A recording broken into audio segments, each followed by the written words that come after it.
mereka, orang-orang yang bukan pribumi Indonesia, menganggap kita pribumi Indonesia adalah sebagai budak-budak mereka. Diam saudara. Berani nggak tes DNA? Diam saudara. Berani nggak tes DNA? Diam saudara. Berani nggak tes DNA?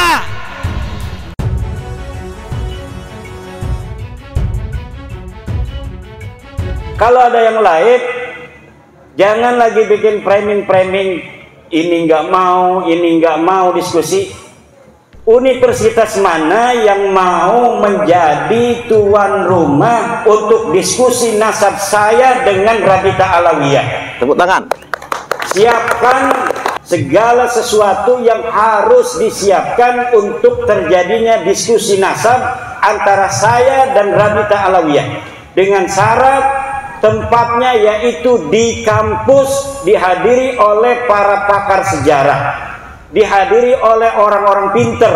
Nggak usah ada pendukung saya, nggak usah ada pendukung Mbak Lawi. Ya, cocok. Hanya orang-orang pinter, doktor, profesor. Silakan di situ Mbak Lawi, siapa yang mau jadikan wakil, mau 1, 2, 3, 20 silakan, saya sendirian. Kecuali ada lagi nanti ditemukan yang lebih dekat lagi, bertentangan dengan yang kita temukan sebelumnya, maka yang kita temukan sebelumnya yang agak jauh ini hilang ihtijajnya, hujiyahnya dengan kitab-kitab yang kita temukan di abad-abad yang lebih dekat itu. Jadi di abad 10 dikatakan Ubaid punya anak, Ubaid adalah anak Ahmad, tapi bertentangan dengan seluruh kitab yang ada di abad 9, 8, 7, 6, 5 dan 4. Ini tidak bisa dijadikan dalil kitab-kitab baru ini. Kata Hanif Alatas, kitabnya ada 140 kitab. Kitab apa itu? Kitab sejarah atau kitab tasawuf. Kitab nasabnya cuma Tuhfatul Talib, kemudian Tuhfatul Azhar, dan kitab Samsul Zahirah. Itu pun ditulis oleh mereka sendiri, Samsul Zahirah. Sedangkan kitab itu mulai adanya sejak abad ke-10 sampai sekarang. Abad 9 sampai abad di mana Ahmad bin Isa itu ada, tidak ada yang menyebutkan Ahmad bin Isa punya anak namanya Ubaid. Maka ini secara ilmu nasab batilun maudu'un mardudun munqati'un. Secara ilmu DNA orang seluruh Indonesia, seluruh dunia ini Pak, sejak 2010 sudah diambil sampelnya oleh sebuah badan dari dunia yang ingin mengetahui ikatan hubungan antara satu suku dengan suku lainnya. Orang Arab sudah ditentukan haplogrupnya J1, orang Indonesia asli O. Nah, sedangkan Mbak Lawi ini ngaku turunan Nabi, ketika dites DNA ternyata DNA-nya bukan J1 tapi G. G ini orang mana? Orang Turki, orang Georgia, Kaukasus dan sekitarnya. Itulah orang-orang dengan haplogrup G. Kok adanya di Yaman? Mereka hijrah abad ke-6 Hijriah. Jadi tahun 500-an baru hijrah. Kok ngakunya dia punya buku mengatakan hijrah kakeknya itu abad ke-4 Hijriah. Ini sama sekali bohong. Dia mengatakan bahwa Ahmad bin Isa hijrah dari Basrah ke Hadramaut. Tidak ada. Ahmad bin Isa itu orang Madinah dan dia tetap ada di Madinah. Dia tidak pernah hijrah ke Basrah. Yang hijrah ke Basrah itu Ahmad bin Isa bin Zaid. Makamnya ada di Basrah sekarang, di Najaf. Ahmad bin Isa bin Zaid. Kalau Ahmad bin Isa bin Muhammad An-Naqib bin Ali Al-Uraidi bin Ja'far As-Sadiq, dia orang Madinah dan ada di Madinah. Di mana makamnya? Kalau misalnya Kiai Imad tidak mengatakan makamnya ada di Basra atau makamnya ada di Hadramaut, di mana makamnya? Enggak penting mengetahui makam. Karena miliaran manusia dari zaman Nabi Adam, hanya beberapa yang sampai sekarang ini masih ada makamnya. Kakek kita aja coba urut kakek kita 5. Apakah seluruh kakek kita 5 itu makamnya masih terdeteksi ataukah tidak? Mungkin hanya sedikit orang yang bisa mendeteksi 5 leluhurnya makamnya masih utuh. Kecuali mungkin dia orang besar, kecuali mungkin dia ulama besar, makamnya dijarahin orang. Tapi apa iya 5-5-nya itu akan jadi orang besar semua? Biasanya ada aja yang nakal. Atau jadi orang biasa-biasa saja dan makamnya kemudian dilupakan. Jadi tidak penting ketika kita sudah mengetahui bahwa Ahmad bin Isa itu tidak hijrah ke Hadramaut, lalu katanya kalau makamnya itu bukan di Hadramaut, makamnya ada di mana? Sekarang ini kan makamnya dijarahin orang tuh. Jarahin katanya makam Ahmad bin Isa. Bagaimana orang yang tidak hijrah ke Hadramaut makamnya aja di Hadramaut lalu dijarah-jarahin? Ini sebagai bukti arkeologis. Ini buktinya bahwa Ahmad bin Isa itu ada. Apa buktinya? Makamnya ada. Lah kita bisa bikin makam sekarang Pak. Contohnya sekarang banyak makam palsu, betul nggak? Betul. Orangnya masa lalunya tidak ada, makamnya sekarang dibikin. Makamnya dibikin bagus lagi, dikasih kubah. Di Pemalang kemarin ketahuan tuh bin Yahya dibongkar sama masyarakat Pemalang gara-gara bab nasab ini. Dulunya mereka ikut berziarah sampai nangis-nangis ziarahnya. Allah ya Allah. Sekarang dia yang bongkar sendiri. Yang bongkar sendiri orang yang jarang nangis-nangis itu. Nah ini yang terjadi sebenarnya seperti ini. Dan ini bapak-bapak ibu-ibu bukan apa sebagai kita benci kepada Ba'lawi, kepada Habib, bukan. Tapi kita ingin mengatakan bahwa kalau kita umat Islam ini cinta pada Rasul dan wajib menjaga keturunan Rasulullah. Nasab-nasabnya yang orang mengaku turun Rasulullah itu harus asli. Kenapa? Ada kaitan antara pengakuan orang yang mengaku keturunan Nabi dengan masalah-masalah teologi. Kan kita ahli sunnah wal jamaah. Dalam ahli sunnah wal jamaah kita wajib mencintai ahlu bait. Ahlu bait itu tadi, la as'alukum alaihi ajra illal mawaddata fil qurbah. Siapa itu? Kata Ibnu Abbas, Rasulullah pernah mengatakan yang dimaksud al-qurbah itu pertama adalah Aliun wa Fatimatu wa waladahuma. Ali, Fatimah dan 2 anaknya. Selain ahli bait yang 5 ini termasuk baginda Nabi, keturunannya pun dalam tradisi, bukan dalam ajaran. Dalam tradisi ahli sunnah wal jamaah ini mendapatkan tempat. Kenapa saya bilang itu dalam tradisi bukan dalam ajaran? Karena tidak ada satu dalil pun yang kuat yang menyatakan kewajiban kita untuk mencintai keturunan Nabi, itu tidak ada. Kalau mencintai ahli bait ini yang tadi itu Fatimah, Ali, siapa, Hasan, Husain, itu ada dalilnya tadi. Pertanyaan dari Ibnu Abbas, wa man qarabatukal ladina wajabat alaina mahabbatuhum. Siapa kerabatmu ya Rasulullah yang wajib kami cintai?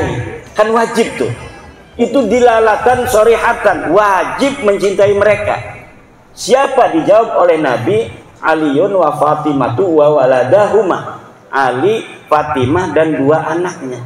Kalau keturunannya tidak ada dalil yang sharih yang menyatakan bahwa kita wajib sebagai umat Islam untuk mencintai turun Nabi, tidak ada. Tapi walaupun tidak ada, di dalam tradisi kita memiliki perhatian khusus, kecenderungan khusus untuk mencintai keturunan Nabi. Akhirnya kecenderungan mencintai keturunan Nabi ini dimanfaatkan oleh orang-orang yang mengaku keturunan Nabi. Ki Ageng didatangi ke orang kaya, dia didatangin Habib. Ya, ana duriyat Nabi. Minta motor Hercules. Motor apa tuh? Harley, bukan Hercules. Minta motor Harley. Wah, ini turunan Nabi nih, kita kasih aja sama dengan ngasih Nabi. Kan ada yang begitu. Minta Alphard ya betul. Minta Alphard di Lampung. Yang satu mobil apa tuh? Selain Alphard, Hi-S. Wah, Hi-S sama Alphard kan harganya 1 miliar. Dia jadi bupati harus ngumpulin berapa tahun itu dari gajinya yang asli ya. Tapi diminta begitu saja dengan apa namanya itu alasan bahwa dia keturunan Nabi. Nah, yang macam-macam begini ini yang kita hindari. Maka bapak-bapak, ibu-ibu, sampai sekarang ini seluruh dalil-dalil saya yang saya sampaikan tentang keterputusan nasab mereka itu belum bisa dijawab, baik di dalam bahasa Arab maupun dalam bahasa Indonesia. Dalam bahasa Arab saya sudah mengarang Al-Mawahib Al-Laduniyah fi Qita'i Nasabi Ba'alawi ibn Ubaidillah. Kemudian saya juga mengarang kitab I'anatul Akhyar fi Jawabi Syekh Abdullah Mukhtar. Ini ada seorang kiai, Syekh Abdullah Mukhtar, yang apa namanya menjawab tesis saya dengan bahasa Arab. Kemudian saya tulis jawaban-jawabannya dalam kitab I'anatul Akhyar fi Jawab Syekh Abdullah Mukhtar. Kemudian saya juga mengarang kitab Al-Ma'arif Ar-Rabbaniyah fi Hifdin Nutfati An-Nabawiyah. Ini adalah jawaban untuk Kiai Qurtubi dari Lebak. Dia bikin kitab namanya kitab Ihya'ul Mauta, menghidupkan orang-orang mati. Itu Faku Muqaddamah gitu. Kemudian di dalamnya ada dalil-dalil dia. Saya jawab semua dalilnya dalam kitab Al-Ma'arif Ar-Rabbaniyah fi Hifdin Nutfah An-Nabawiyah. Dan semua kitab saya itu, para kiai, ada di internet yang bisa di-download, kemudian bisa di-print out gratis. Siapa saja yang masih memiliki keraguan terhadap apakah Bahlawi ini cucu Nabi atau bukan, itu bisa melihat dalil-dalil saya.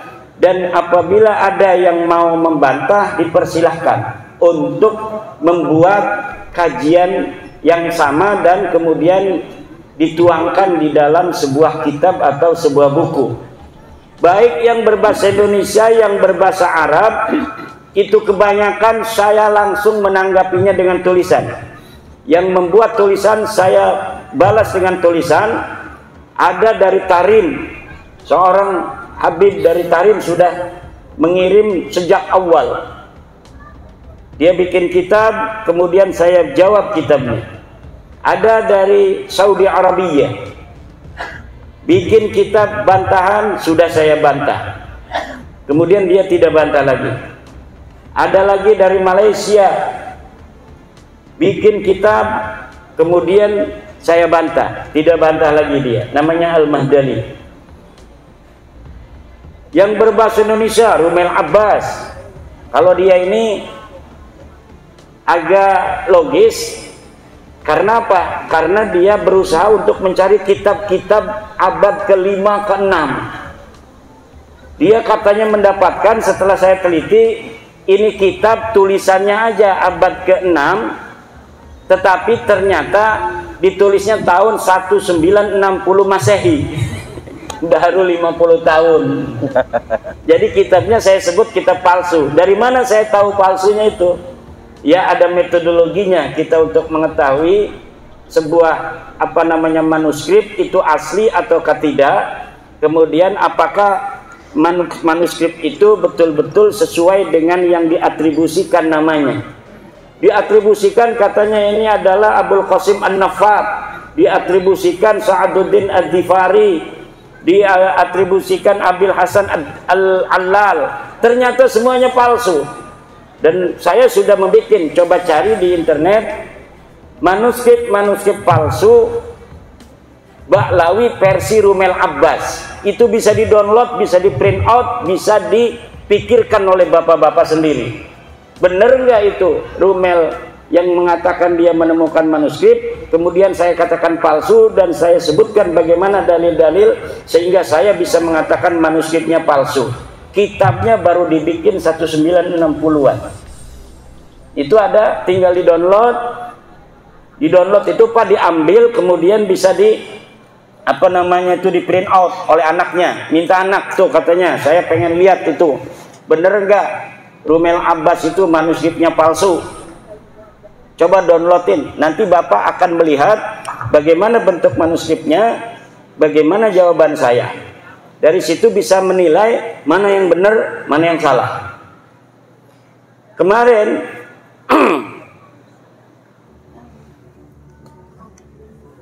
ini udah ini ya. Udah.